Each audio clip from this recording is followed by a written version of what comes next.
喺清晨嘅寧靜中，喺夜晚嘅燈火下，每日與主同行，喺愛裏面與主相會。我係阿青，讓我哋一齊打開心靈之窗，讓神嘅話語成為亮光，指引前行嘅方向。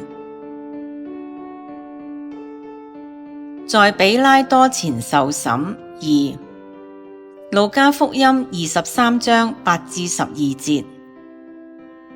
希律看見耶穌就很歡喜，因為聽見過他的事，久已想要見他，並且指望看他行一件神蹟，於是問他許多的話，耶穌卻一言不答。祭司長和文士都站着，極力地告他。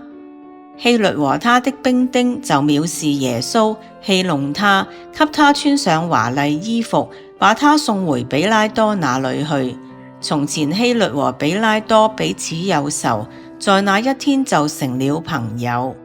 請細心思想以上經文。8至12節係希律戲喚耶穌嘅段落。第8至9節，希律點解想見耶穌呢？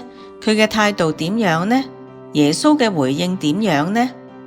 第10至11節，當祭司長同文士喺希律面前控告耶穌之後，希律對耶穌嘅態度有乜嘢轉變呢？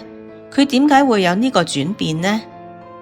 第12節係一句注腳，點解彼拉多同希律會因此事和好呢？從呢件事，你認為希律係個點樣嘅人呢？讓我哋一齊默想經文對我哋嘅意義啊！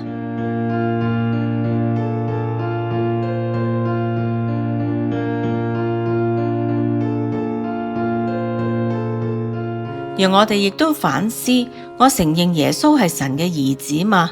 承認耶穌係我嘅王嗎？如果我承認耶穌嘅身份，我應該有乜嘢相應嘅行為呢？相反，如果我否認耶穌嘅身份，咁係點解呢？